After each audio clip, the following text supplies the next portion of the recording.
Hi, I'm Richard Mackay. And I'm David Bolt, and you are listening to the Wrong Bias podcast. And on show 49, we catch up with Later Succeeds Jacqueline Henderson.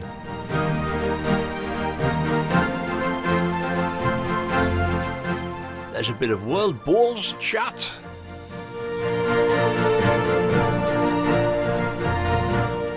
We touch on some PBA news. And Bolty gives advice to any new starters. So that'll fill up 60 seconds. Only kidding.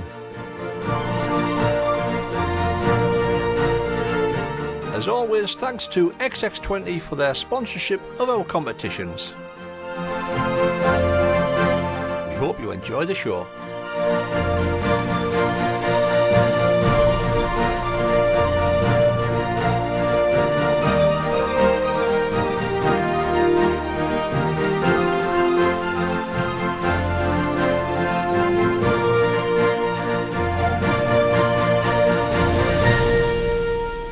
Right, here we are again, mate. Show number 49, one before the big 5-0 and more grey hairs on our heads. 25,000 downloads. You give us a gentle nudge early on the week. Well, I thought I'd better. I spotted it on the email, so I thought I'd get it out there. It seems to have taken a bit of a time to get a 25, but we don't do as many shows as we used to do. What we lack in quantity, we make up in quality. That's exactly what my partner says. Exactly, mate. Or we just make up in more bull, more bollocks.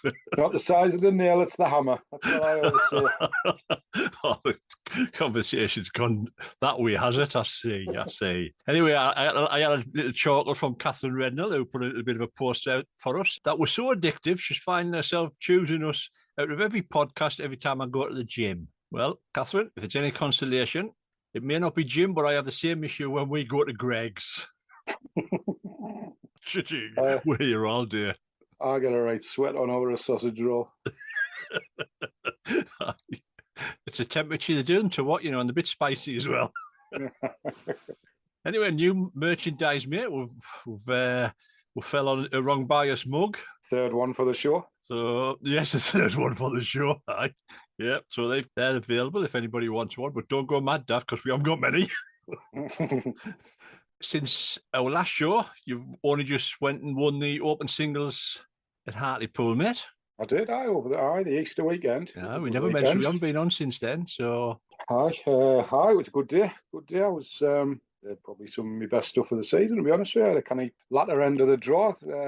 Perry, Jamie Walker and Dominic McVitie, last three games. I think I can hold my hands up because I'll take a bit of your glory because I drew you out against Jamie Walker. You did. Which went down well at the time. The easy tie.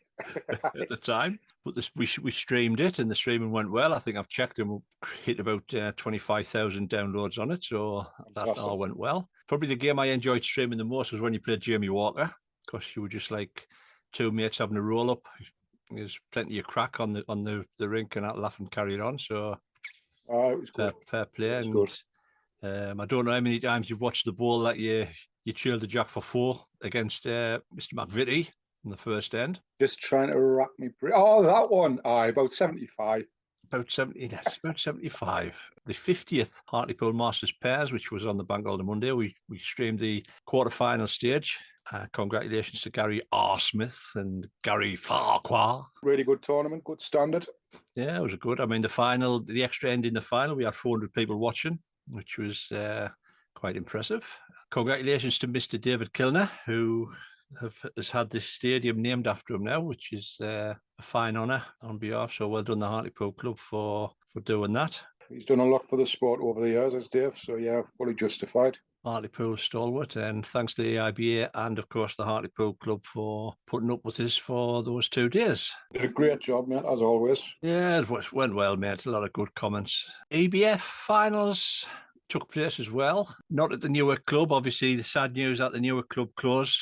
So it's always sad to see another indoor club close. I know how they feel after losing Sunderland, and it still hurts to this day. Now it's about 10 years ago now for the Sunderland Club. Well done to the Lincoln Club for coming forward and taking it on. But here's a question for you, mate. EBF, Why do they call it rinks when there's only 3 players? I don't know. Does it necessarily have to be man. four to be a rink? But rings is 4s, mate, are we? In our normal bowling terms, but there's nothing to stipulate that just because you call it a rink, there's got to be 4 in it, is it? Well, why not call it triples? Isn't Come on, it EBF, get a post on our Facebook page and tell us why you call rinks when there's only 3 of them. They don't play with 4 players though, do they? So a rink for them that's probably the maximum for them. So we'll call it triples. You just me being pedantic, is it? You just you took the word right out of my mouth there, pedantic. I thought as much. You're getting old, you're getting grumpy, and you're just getting miserable in your old age. Thanks, Louise. Oh, it's not the wife. I thought it was the wife they're talking to us. Just like being at home, mate. Just like being at home. Anyway, outdoor season's upon us, mate. I've had 2 games. I've had none. You've had none. Well, I'll tell you what, our first game the other week, the other Monday night, I froze my nads off, mate. It must have been Baltic. I was about the 3rd end. I'm gone. September yet. And I don't know if anybody across the country understands what nads means in our dialect, but it means them 2 dangly things between his legs. Everybody knows what a pair of nads are. Grow a pair, man. Grow a pair.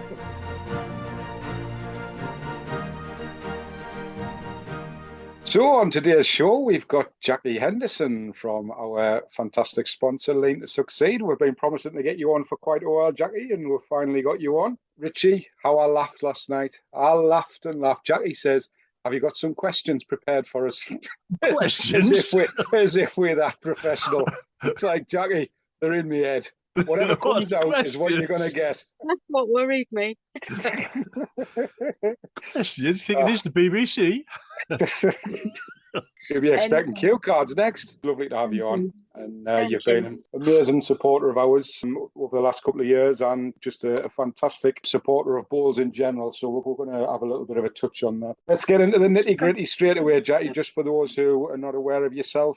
How did you get involved in the sport? What's your background? Purely by chance, about 15 years ago, moved into a tiny little village called Castle Donington, and there was an outdoor bowls club there. Walked down there one Saturday afternoon to have a look. Nice sunny afternoon, and there were a couple of 2 old boys down there playing. They said, hey, come on in, we'll show you what to do. That was it. I learned everything that I know from playing at that club, and I've learned a lot more since I've been playing competitively. I've never been competitive, even at school. I did a lot of sports, but I wasn't really competitive. But I've actually found something in this sport where I can be competitive and I can win. And that gives me an appetite, because it shows that anybody, and I'm not saying I'm just anybody, but anybody can play this sport and win and enjoy it at the same time. And I think that's important. One thing I love about you, Jackie, is you've never been shy to throw yourself in at the deep end in a lot of these open singles circuit competitions, and some of the obviously quite potentially early in what you would class as your bowls career. Do you feel that that's enhanced your game even further by throwing yourself in and challenging yourself against better players? Yeah, absolutely, David. By playing better players continuously, I think you're always learning something. You never stop learning. There's so many different clubs out there, different carpets, different temperatures, different environments, different in people, so many variables. You never stop learning. And I think sometimes you get a day where you're just walking on water. For me, they're few and far between, but I have had them, and I have walked away from competitions where I felt absolutely great, and I've done a superb job. I wish I was a bit more consistent, but yes, I've learning every day from other people. And it's great to watch as well. And we're in the ladies qualifiers for the Worlds, was it? I believe you were extremely unlucky not to get over the line in there, or at least make the final. Was that right? Exactly. I did well down at Nicky Brett's club. That was a great game. Unfortunately, somebody forgot to do the recording of that, and I missed that one. I'm still haunted by that, Jay. I'm still haunted. And you know what? I had a superb wood that Nicky Brett commented on, and I didn't get to hear it again. That was it. I said, what's the gap behind that wood? And I just bowled my wood in, a back toucher, and I thought, superb, and it wasn't even recorded. No, so, yeah, let it go. I am. And No. you thought we were going to have questions for you. You can't even press the record button, man. Never mind have questions ready. Yeah. No, but two good events. I played in both of them, the ladies qualifiers. Yeah, and I come away quite happy, really, that I did well. Enjoyed them both. Oh, it's great, and it's amazing. I think it is starting to change again slightly, but I think there was a period of, I would say, 5 to 10 years where there just seemed to be a complete lack of people wanting to actually challenge themselves. I appreciate, obviously, money can be tight and there's a bit of travelling and then the competition entry, etc. But there was just, locally you were hearing comments up here about, I'm not entering that because blah, blah, blah, I'll probably win it. And I'm not doing this because certain people are playing in the competition. And for me, when I was younger, and I'm sure Richie was probably the same, that drove me on as a bigger challenge. You wanted to play the better players. And I went for years. There was about 3 or 4 players who I just could not beat. And then once I got there, that was it. That was like the challenge done, and invariably, I very rarely lost to that player again. But no, it's been really nice to watch, and obviously you're a big part of the sport now as well, Jackie, with obviously the support that you gave. So I'm presuming, having played, you got a little bit of a hook for the sport and saw that there was a need out there for a little bit of backing as well. Yeah, absolutely. I mean, I think the ladies' game, I don't know if it was dying. I think it was always there. I don't know. There was something missing. And I think through the wrong bias, through the PBA and the communications coming through, I think that ladies' game, certainly last year, has picked up. So it was pretty full last year. And I'm expecting the same this year. And I did say to Jason, I'd really love to sponsor the ladies again this year just to keep that momentum. But yeah, I mean, I think it's there. I think the ladies want it. There is an appetite. We saw ladies from all different levels last year, from people at club level through to England players. So, I think there is an appetite, David. Yeah, and it's great that ladies side, and it was great the opportunity that the PBA gave last year, especially where there was more opportunities for more women to obviously qualify down to Potters, which is a big incentive because previously it had been a little bit of an invite rather than actually qualification. So that I think there definitely needs to be more of that, because the only way you're going to incentivize more women into the game is to give them more opportunities to do that. And we've talked loads and loads before about there is just no reason why male and female can't compete at exactly the same level, and that's the best part about this sport. Yeah, absolutely. I totally agree. Well, we've seen it in Catherine Rednall, so it can be done. I think I try to work out what's inside Catherine's head when I watch her play, and it looks like she's completely focused on her game. And it always looks to me like she's never worried or too concerned. I'm sure she is, but it always looks like outwardly she's just getting on the mat, playing the game consistently. And I think, there's some lessons to take away from that game. I've got a rough idea what's going on in Catherine's head, because she messaged us the other day saying that she was sweating listening to mine and Richie's voice while she was at the gym. So I don't think it was the machinery that was getting her sweating. I think it was just mine and Richie's sultry voices. That's what it was. That's what it was, yeah. We're like the Morgan Freeman of the Bulls podcast. Well, I'm glad I've just finished my yoga class anyway. Do you think, Jay, when we were up at Glasgow for the women's qualifier, do you think there's more enthusiasm up north than south because of the age of the players that entered? Because it was a young field up at Glasgow. Yep, there was a lot more of the younger entries up in Glasgow. It's a difficult question, that, because I don't really know much about the Scottish ladies in general. I'm learning a lot as I go along. I don't know. I think there's 2 different categories and ways of working with the ladies, north and south. Whether there's more opportunity up there, I don't know. I really don't know, Richie. I can't say. Was that you obviously you were attending, Richie. What was the split like up in Scotland with regards nationalities, England, Scotland, etc.? Was it predominantly Scottish? I think they were all Scottish, weren't they, Jacqueline? I think yourself, Gillian, Sam from Hartlepool was there, and I think the rest were all the young Scots. I don't know. It was just with me having an outside look and saying, well, comparing the Glasgow numbers and the Huntingdon numbers, It's sort of like, I don't know whether there's less enthusiasm for it down south at the minute. It might completely change this year. Hopefully it has. It just looks like that the women are a little bit more reluctant to go into it. Maybe, Richie, I can't say for sure. I don't know. And I think this year we'll probably learn a lot more. Last year was quite new. And I think to a degree, the communication about the ladies qualifiers sometimes didn't quite reach all of the ladies in good time. I think it was out there. And I think that I had a few last minute requests coming on Facebook Messenger to say, are there any spaces? Because they hadn't heard about the qualifiers. Whereas this year, I think it's on everybody's page now. We're all aware of it, as far as I'm aware. And I think the uptake will be greater this year. I really do. I'm hoping the tickets for, entry will sell out really quickly this year. I agree. And I hope so. The more that potentially happens, the more opportunities that might be created in the future with regards to a bigger field for the women. Yeah, I was just going to say, I mean, who doesn't want to play, on the bowls green with people like Nikki Brett and Stuart Anderson? Who doesn't want to do that? I'd give my right arm to be able to do that. So, I think there will be appetite this year now that the ladies know what's available to them. It would be nice to have a slightly bigger sort of women's championship as well, just to drive more entries and potentially just increase those opportunities for the women. And we're not going to go over it again, because if anybody wants to listen to our opinions of what the ladies' game is, then there's our Ladies' Night podcast, which we covered a lot. But there are blatant issues that were brought up in that podcast which have affected the women's game for years and years. And still to this day, it doesn't matter how many times you beat the drum and see it and make it blatantly obvious what the issues are, the changes are just coming so slowly. They just don't seem to understand how much of a barrier they're putting in place for women to take up the sport. Yeah.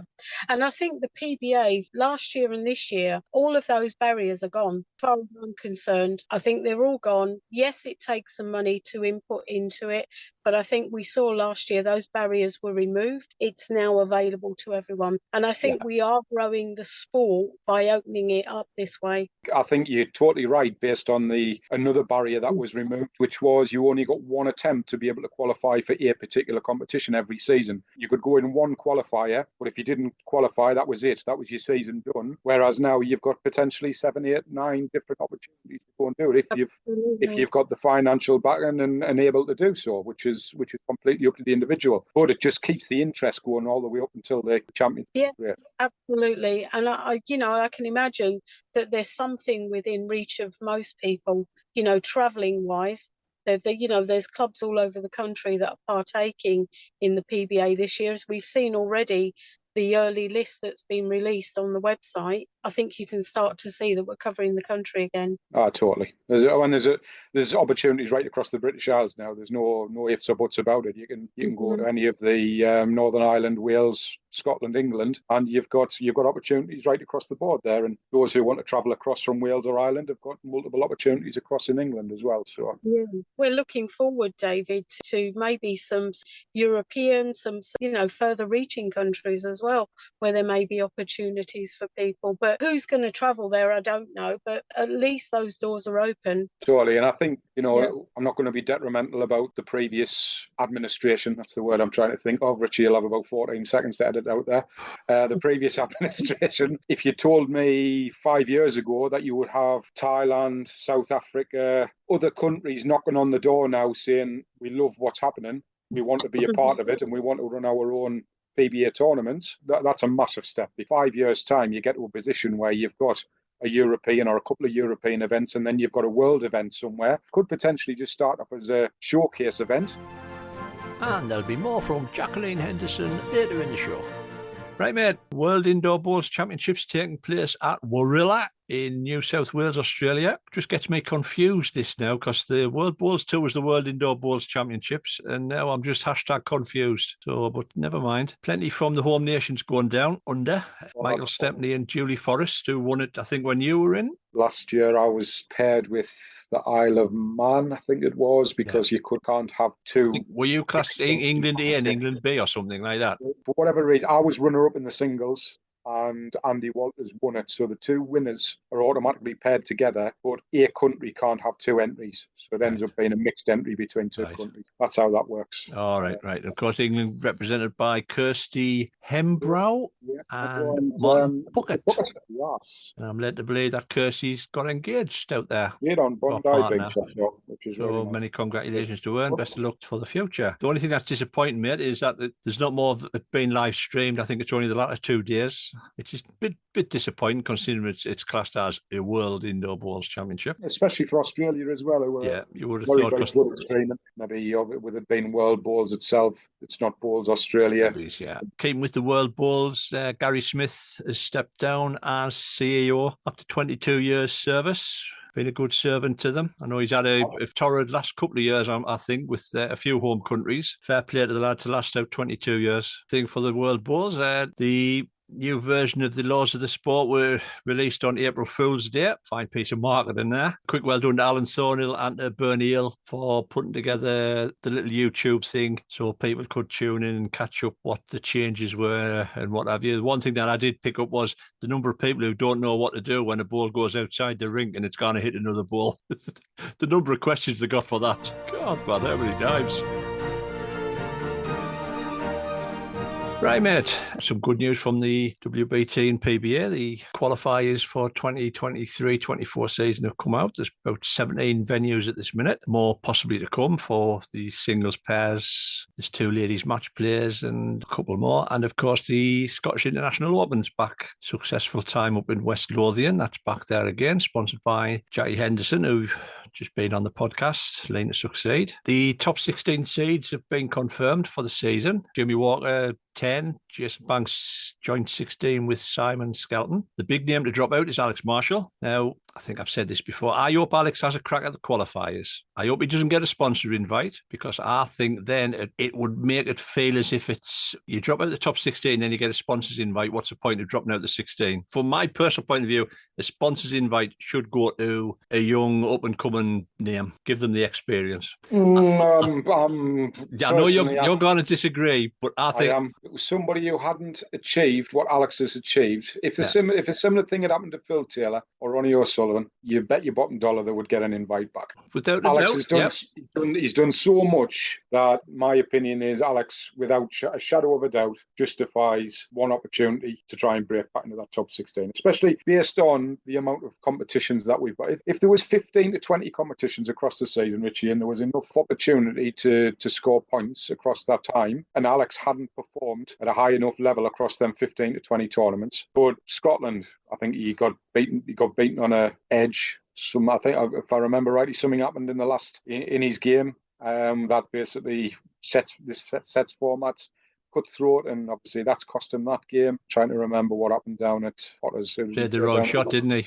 He played a shot that he shouldn't have played. He gave the lad an opportunity and the lad took it. I'm sure it was something like that. Was that up in Scotland? Yeah, something like that. I think that was down as Potters, wasn't it, in the same. Oh, was it? Right. Yeah. Well, the point I'm making is, to do what he's done in the sport, to potentially lose his position based on, 2 competitions across the season, I think is extremely harsh. I agree, and to be honest with you, there's the flip side to it, which I do agree completely with you, that you want to give the incentive to those players. But I don't think there's anybody out there who would begrudge Alex the wild card opportunity. I just think he could do the qualifiers and qualify in one of the events quite easily, and then he qualifies. He gets drawn at Potters as a qualifier. And the top 16 ends up playing Alex as a qualifier. I'm not denying the lad deserves it. 6. I mean, I'd give a wild card without a doubt. But me looking from afar, I just think, well, if you drop out the top 16, you're out the top 16. You're out the top 16 for a reason. If you're not doing it in that arena, you go out the top 16. You're out the top 16. You've got to work your way back. He's good enough to win a qualifier. There's no doubt about it. He is, and I mean, like I say, it would be interesting to know whether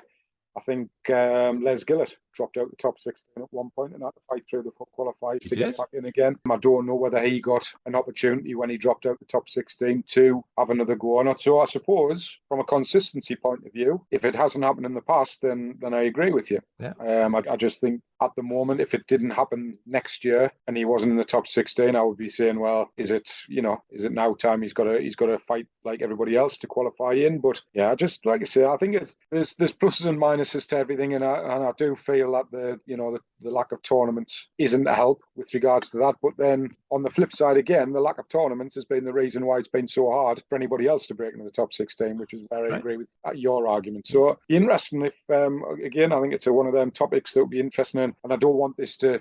What I certainly don't want anybody to come on is to obviously be specific about Alex, because I think that's really unfair. No, I think it's just a case of what people's thoughts are. Once somebody drops out of the top 16, should they get like wild card into the competition again the next year, or should it just be a case of you've got to qualify again? I think it's a fair question to ask. The other interesting thing is, because obviously Paul Foster's got a number one now, who Paul will pick for his pairs. So obviously Alex is not in the top 16, so I don't think he can be picked for the pairs. This will be probably the first time that they've not played together in the pairs. All we can do is wait and see and see what the outcome is. Well, it'll be interesting to see if the good feel factor from Potters carries into this new season, mate. I think they'll be able to tell the way the qualifiers go, won't they? As in entries and what have you. Be very surprised if there's certainly a drop. I'll be more surprised now if there's not an increase, to be honest with you, with the exposure that it's had. Obviously, we cover the early parts of some of the Scottish, the qualifying bits. So there's plenty of opportunities to actually play on the live stream and more opportunities to actually qualify for these tournaments, which if anybody out there who's got any competitive bones at all doesn't see that as an opportunity, then I'd be amazed if the numbers drop. Only thing I'll chuck into there is potentially cost of living. Could have a massive impact. Yeah, possibly, yeah. Now we return to our chat with Jacqueline Henderson. So, personal level and as a supporter of the sport, Jackie, what's your ambition? 5 years' time, what would your personal ambition be on both of those scores? Well, for me, I want to still keep playing. I want to still compete. I'd love to win one of these events. That's where I want to get to as my next step, and I'll keep trying to do that. Every year it gets more challenging and more difficult. So, the chances of that can be quite slim. But I think on a personal level, I also want to support bowls as much as I can. And I'm not biased in any way, shape or form of which events I support. I just want it all to grow. Last year and this year, I supported the Bournemouth Open, which was, as you know, was dying. And through Neil Smith and the Open Single Circuit team, his initiative to want to grow that with Tim, so I've decided to sponsor that as well every year, which I think is great. So you've got the PBA, you've got the Bournemouth Open. I was at one point supporting the Open Single Circuit. So really just giving away money free of charge to get things off the ground and keep it going. Because I truly believe once you build that momentum, start that wheel turning, it will keep going. With the right people in place running the show, it will keep going. And I think that's the important piece here. So, a little bit of effort at ground level will make huge, significant impact moving forward. And that's where I am at the moment. I don't know how it came about. I just felt that everyone in the background was saying bowls is dying, the women's game's dying,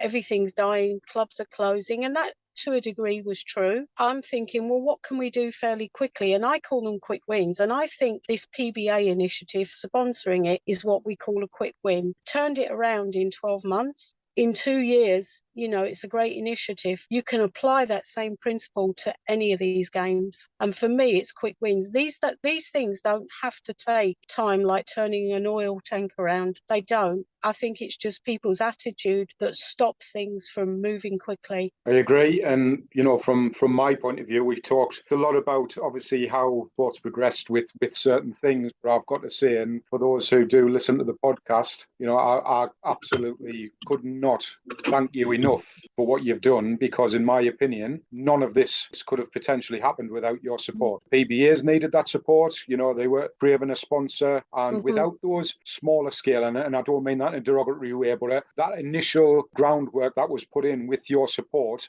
has enabled all of these PBA qualifiers to happen. Otherwise, I don't think that opportunity would have been there. And I think it's massive credit to yourself. We're not saying there's everybody out there who's in exactly the same position who may be able to do that. If there are any businesses out there, then, you've proved, I think, in a very short space of time, what exposure that business can have and what an impact you can actually have on the sport as well. And it's been phenomenal. And I don't think, anybody who actually takes part in a lot of these competitions that you've been a part of, they just can't thank you enough. And that certainly comes from my side of things as well. You're all very welcome. And, I appreciate that. Thanks. I don't do it for that. I do it for the love of the sport and to grow it and also to partake in it. But yeah, thank you very much. Richie, have you any questions? Got one question for you, Jackie. I put this to Mr. Bolt just before you came on. Okay. You play EBF, I'm led to believe. Is that correct? I do. Right. Now, Davey's shaking his head. He's going to say, I'm being pedantic, but here we go. Why in EBF do they call it rinks when there's only 3 of them? Oh, that's a good question. I don't know. You need to ask someone like Dave Woods, or he's the Derbyshire Central. You gave me a better answer than what he did. He just washed it under the carpet. He did. Yeah, don't pander to him. He doesn't need to do anything. He just needs to go and disappear and put his head in a bucket full of Swarfiga and just get over it, because he's just been a miserable old man. That's all it is. No, it is, Jacqueline. I said to him, I've been writing bold reports up here saying the ABF rinks and putting the names in, and then somebody came up to us and says, you've missed your name out the rinks. There was only 3 of them. I don't know. To be honest, I don't recollect that at all. My answer, Jackie, was, where is there anywhere written down to specify what a rink consists of? A ring is a 4. The ring is a 4. Come, double rings, you're not playing double triples. Dead double triples, double pairs, double singles. Double rings. There's only 3 on the ring. Can that be a ring, can it? Double triples. Shut double up, rings. Man. Stop it. Shut up and stop being miserable. The only thing I think it could be a northern thing, because I think in Derbyshire, I don't know if we use that. You're a bit strange up north. You just work that out. You're telling me we're strange up north. No, but no. Like Davey said, Jacqueline, I think what you do for the sport's tremendous. Also, what you've done for the podcast as well. The encouragement that you've given the 2 of us every time we meet up. Yeah, the good words that you and Mally say to us is just keeps us going. Actually, the streaming up in Glasgow when we were trying to fight for the final, and Mally puts the soundproofing around me and you. We couldn't see anything. Lady Gaga blasting out in the background. And that was just me. That was just you, right? Yeah. Take me cap off to you. Take me cap. I do. It's just fantastic. I think it's good for you guys as well, because anyone that does live streaming and is passionate, and I know you're both passionate about what you do, and you were doing it because you wanted to, it was a local thing for you guys. But I think Wrong Bias now is like everybody knows about you. So I think, just getting you out there, taking those first steps out there to actually live stream events in different parts of the country, I think, a world of favours for you guys and the live streaming. So, and that's what you needed. I think that's what you needed. It may be tiring. It's challenging. Do you want to continue doing it? I don't know. But I feel that the Wrong Bias could grow. It could become its own bigger empire, really. Still got to get Richie on a zip wire with a camera, though, Jackie. That's, that's my ultimate ambition for this podcast. Saying, Richie, can you remember that picture of Boris Johnson as he was coming down the zip wire with the 2 flags in his hands? That's exactly how I say, Richie. In a suit, with his trouser legs hanging up, with his big socks on, with a camera in his hand. I'd love to see that. Tell you what, it'll take some wire. I'll tell you, it'll take some reinforced wire to keep me up at the minute. Well, the Forth Road Bridge has got some spare. Class. Jackie, it's like I say, we've wanted to get you on for a long time, and it's been a pleasure as always to have a chat with you. But reiterate what I've just said there. I think, I know you don't do it for thanks, but anybody listening to the podcast, hopefully they understand how much of an impact you've had in the sport over the last few years. And it's a pleasure watching you out on the green, because you're always smiling. I can see a few grimaces now and again because of your competitive side, and Molly's throwing bananas and everything at you, but It's true. you're a massive part of this sport now, and long may it continue. And thanks so much for everything that you do. Oh, thanks, David. Thank you very much. And thanks, Richie, to you as well. Love you guys to bits. And you are as much part of this sport as anybody else. And, long may it continue. We know we've made it now because we've got mugs now, Jackie. I know. I've ordered 10 packs. I think it was 10. Yeah, 10 packs.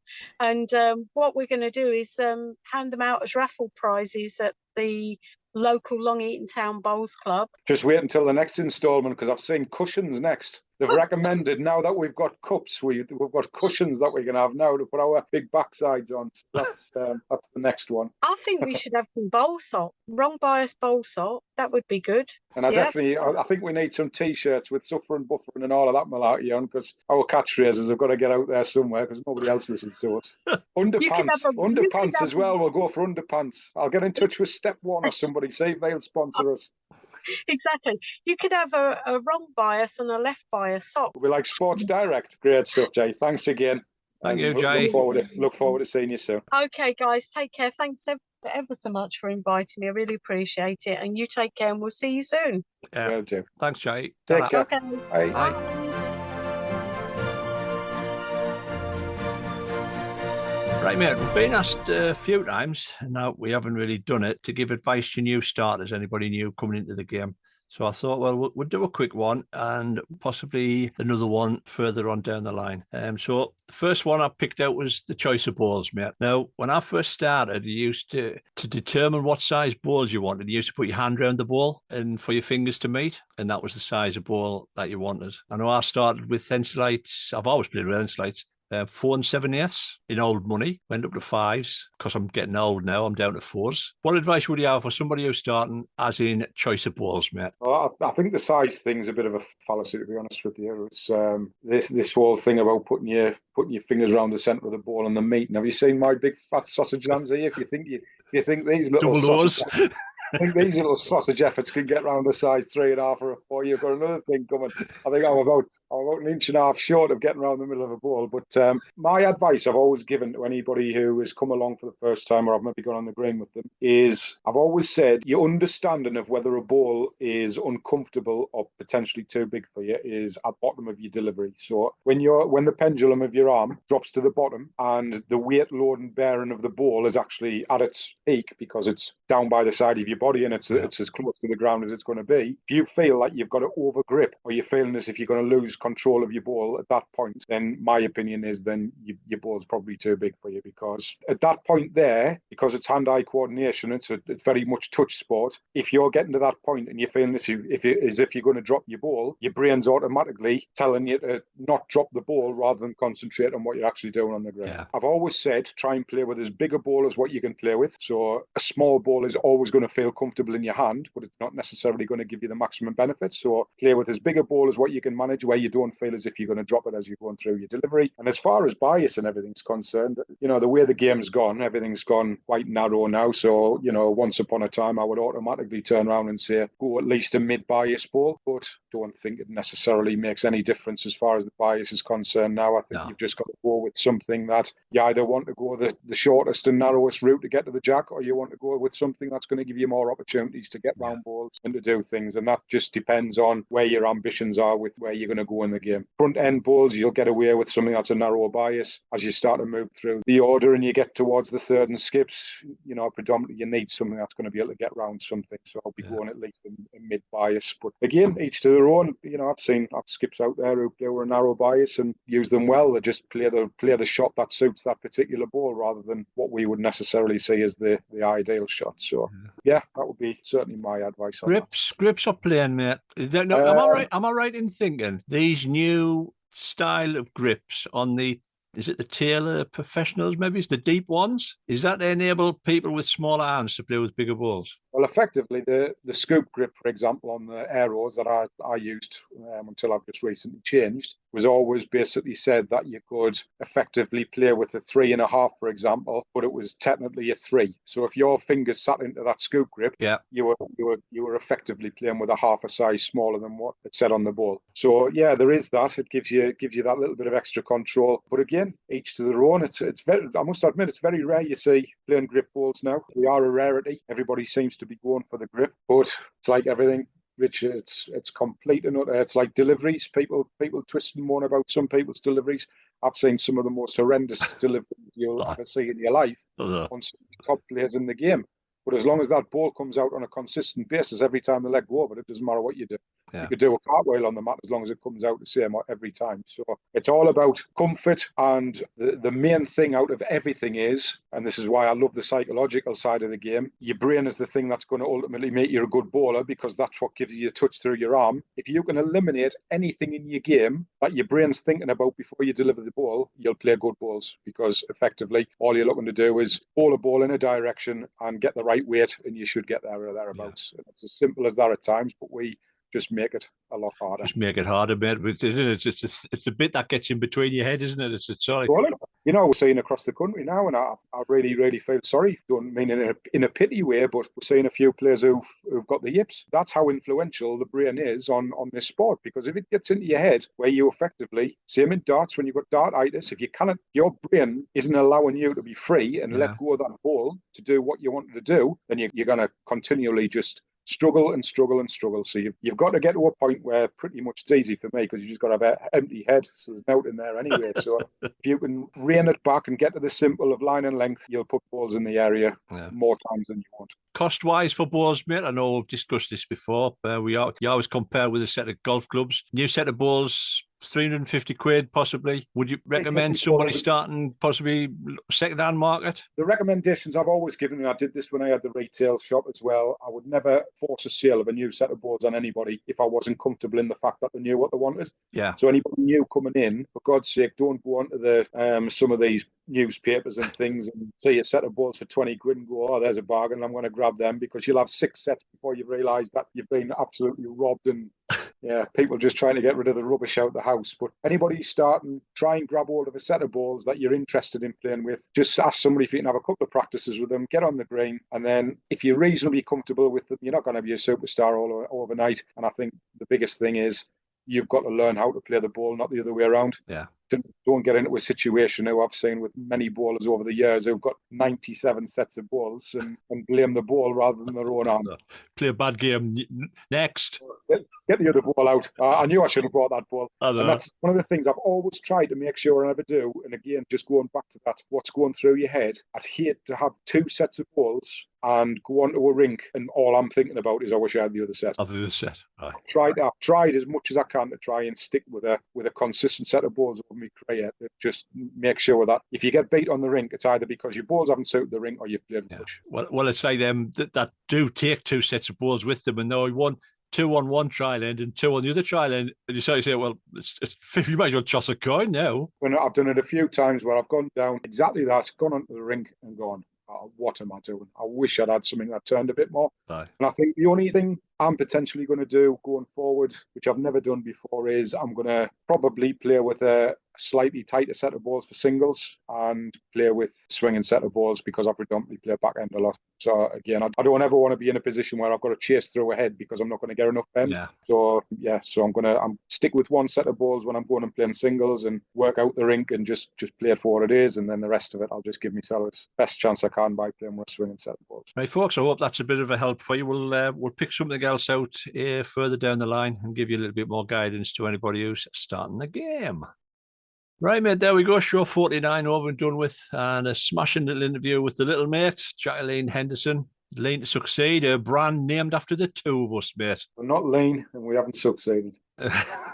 Just prior to the podcast, there was some sad news for the sport. England international Mary Price sadly passed away. 70 caps outdoors, 56 indoors, team manager, umpire, marked 50 years in the game in 2019 via an interview with Bowls International. A couple of weeks ago, she won the over 60 pairs at Nottingham. Very sad news, mate. Lost to the sport, without a doubt. Yeah, I mean, when you think Mavis Stay, Norma Shaw, Mary Price, there you go. That's how highly he is. So anyway, mate, that's another one over and done with. Got our big one next, 50th.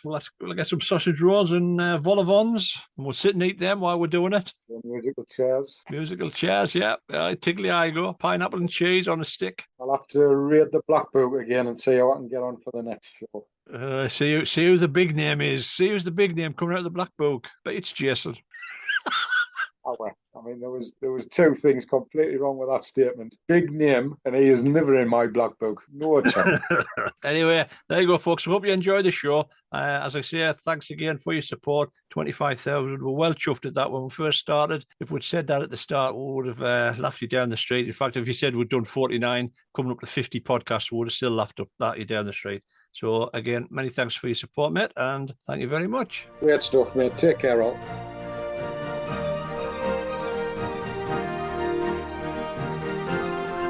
Thank you for listening and hope you've enjoyed the show. This has been a Dodgy production.